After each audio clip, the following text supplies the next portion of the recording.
The following is a presentation of the Belly Up Sports Media Network.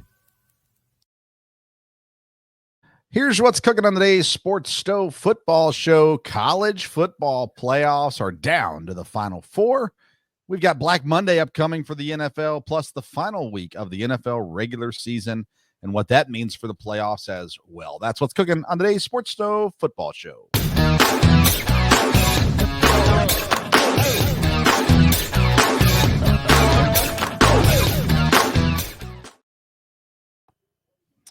Welcome in to an all-new edition of the Sports Stove Football Show presented by Righteous Felon Jerky. Join the flavor revolution at righteousfelon.com. Use the promo code STOVE15. That's going to get you 15% off your purchase.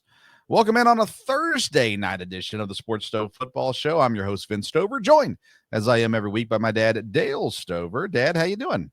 Doing good, boy. A lot going on in football and a lot going on in the sports world. So plenty going on this time of year, and looking forward to talking tonight. Yes, a lot happening. The Notre Dame-Georgia game is winding down as we're doing this show, and Notre Dame looks to have this one in the bag, up by 13 with a minute and a half to go in the game. And the college football playoffs, they did give us some entertaining games this weekend, or at the very least, the Texas-Arizona State game was incredibly entertaining. Outside of that, Dad, I still think the playoffs have been a success. Do you think the playoffs to this point have been a success or not? Yes, I think they have. I think they've accomplished what we needed, they needed to. I heard a lot of criticism, today and different times, but it doesn't make any sense to me. I think rather than just having 2 teams or 4 teams, I think this has been much better. And, I think going forward, they'll probably tweak it some in a few areas, but I think having more teams has been good, no doubt about it. And we're going to end up with a national champion that we probably wouldn't have under the old system. So we'll see. Yeah, I mean, that's true. I think ultimately we still get the best team winning, and that's what matters the most. I think, I've said this many a times, the playoffs are the most deserving teams. That's who gets in the playoffs, the teams who deserve to be there. It's not always the best teams. It wasn't the 12 best teams in the nation that got into the playoffs, but it was the 12 most deserving teams, with the exception, I think you could argue, that Miami deserved to be there. They were the one team that I think, if you're looking at, I don't know, between SMU and Miami, I think that's where your argument comes in. But nonetheless, even though games some of them have been blowouts, some of them really haven't been that close, it doesn't matter. We got what we signed up for, and I think it's been a success. Penn State and Ohio State seem to be rolling at the right time, and you see this in the NFL happens a lot of times. We've seen 6 seeds go and win the Super Bowl in the NFL, and now we're looking at a 6 and an 8 seed who seem to be playing good football. Penn State has had the easiest path, in my opinion, to this point, and they're going to go up against a Notre Dame team that looks to be really, really good. And so I'm intrigued to see how it all shakes down. But outside of that, let's talk about the close game first. Texas and Arizona State. Texas looked like they had it in the bag in the first quarter. They were playing really good football, and then Arizona State said, we're not going to go away. And Arizona State came in, played a really good football game, ended up getting into double overtime. Of course, the running back has had he's boosting his draft stock. He got the MVP of the game, even though they lost. And without a doubt, to this point, the most exciting playoff game so far. But, Dad, what I take out of that is Texas. I never thought Texas was going to be a team that was just going to run away with everything. But they're a team that can fight through adversity. They're a team that's good enough to win against any team. And they did everything they had to do to get that win. And now that one was that close, I think that maybe that helps them coming into Ohio State, although they shouldn't need any extra motivation against Ohio State in the next game. But your thoughts on Texas, Arizona State especially? No, that was a really good game, and I think that was, a one that's good for the playoffs, because Arizona State, I think people would have a question about that. Again, I saw, a couple of their games at the end of the year, so I knew they were good. It did look like Texas was going to dominate the game there at the first, but, Arizona State didn't didn't give up, and really very easily could have won that. So that was a great game, probably the best game of the playoffs so far. So. Yeah, for sure. Now Texas has to play Ohio State next, and Ohio State has looked dominant so far. They took care of Tennessee without any issue. They come in, they lost to Oregon by 1 point at Oregon earlier in the year. They come out and dominate with the freshman receiver being phenomenal. They win by 20. This game was never in question, though. Ohio State looked the part. It seems like that loss to Michigan really woke them up. Yeah, it really did, no doubt about that. It's funny, I had a friend from today talking to him from Michigan, a big Michigan fan, and talked to him about their win in the bowl.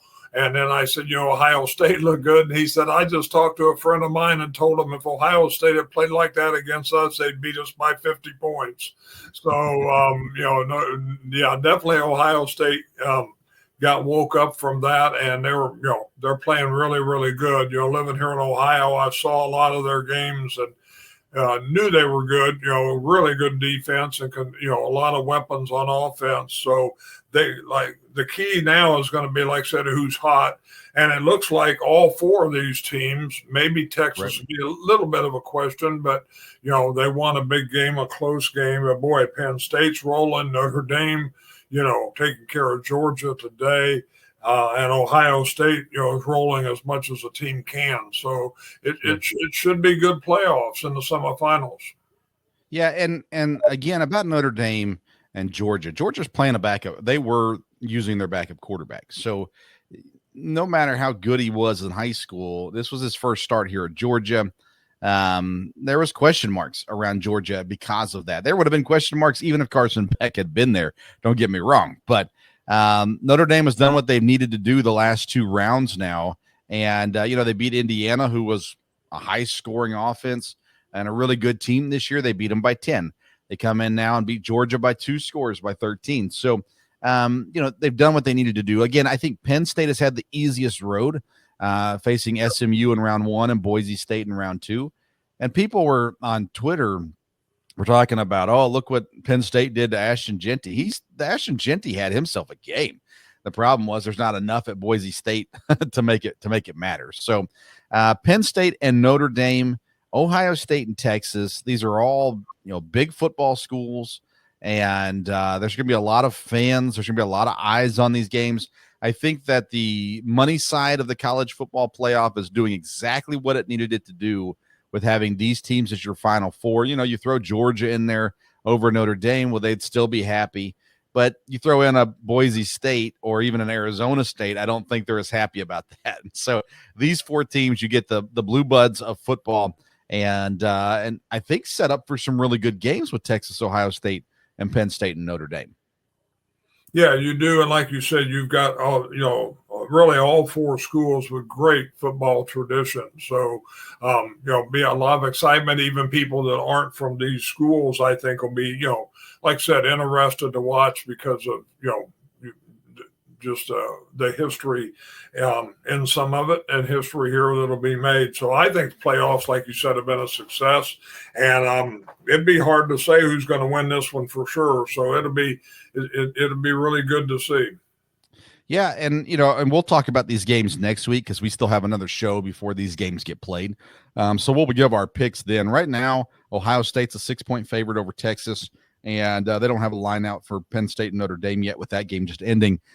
So we'll see what that one comes out to. I would expect, I don't know, Dad. I'm interested to see who do you think will be the favorite in that Notre Dame Penn State game, the Capital One Orange Bowl? Yeah, that's a good question. I would think maybe Notre Dame would be, but Penn State's been really, really good. So it should be a pretty close line, I would think. Yeah, I would think so too. For sure. All right, well, that's enough talk about college football. It's been a fun week of college football. Do you care about any of the other bowl games? I mean, I admit I don't. I get to these other bowl games and I'm like, really, what's the point? I mean, good for them, good for these players who get the chance to play. I'm not against bowl games, but I tuned into a little bit of the Louisville Washington game. I watched a little bit of the Illinois South Carolina game. Outside of that, I don't know. For me, these non-playoff games, I really don't care about. What about you? No, I kept up with a little bit. I tried to look through and see who won. I look a little bit at how the different conferences did from there. Of course, being where we're from in Tennessee, I always kind of keep an eye on the Music City Bowl just to see who's playing and how that game goes.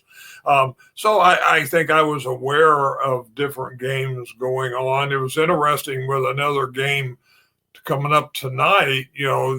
This big game had to be a little earlier in the afternoon, I assume, because of TV. So, because of the tragedy there in New Orleans. But I mean, I've kept up with who was playing, but no, wasn't really interested to, really watch any of them a little bit. Probably the Illinois game the most. I did watch some of the Iowa State Miami game, which I thought was, I watched it specifically. I went to tune into Jaden Higgins, the Iowa State wide receiver, transferred from Eastern Kentucky a couple of years ago. He did not play in this game, but I stuck around for Cam Ward in the first half. Really impressed watching him play. I'm preparing all my draft stuff and the big board and all that kind of stuff. Really impressed with what he did in that first half. He did sit out the second half, and of course, a lot of people made a big buzz about that. But again, the bowl game does not matter. So whether or not he's, he got his record and he sat down, I don't think the team was surprised by this. I'm pretty sure everyone on the team knew coming into the game this was the game plan, and I really don't think anybody on Miami was upset about it. And so for that reason, I don't think we should be upset about it either. And he didn't play the second half. They lost. I don't really care. I think he did everything he needed to do this year to get up there into a top 2, top 3 draft pick, and good for him. And I was impressed watching Cam Ward, though, in that game, and it definitely, I'll be moving him up my big board this next time I put out this big board because of what I saw at that bowl game. So congrats to him too. Looked really good and a lot of fun. I do want to give a couple of shout outs though. Jaden Higgins, like I say, didn't play in that game. He'll be drafted this year. Phenomenal wide receiver, great kid. So congrats to him. And then Dad, today, Austin Welch, former kicker at EKU, announced he is signing with Oklahoma as their new kicker. And so he played at Kennesaw State last season and got the opportunity to go to Oklahoma. So congrats to Austin Welch as well. Was really hoping he'd come back to EKU. He was the backup. Patrick Nations was All-American, so he wasn't going to get the kick. So he transferred to Kennesaw State, kicked this year. And they tried really hard at EKU to get him back, obviously, but ultimately lands at Oklahoma. So shout out to Austin Welch, a Boomer Sooner, new Oklahoma kicker. And he's a great kid as well. So that's a pretty cool thing. All right, Dad, anything else college football related you want to discuss? No. But like I said, we'll just see. We'll talk next week going into the semifinals. So. Okay.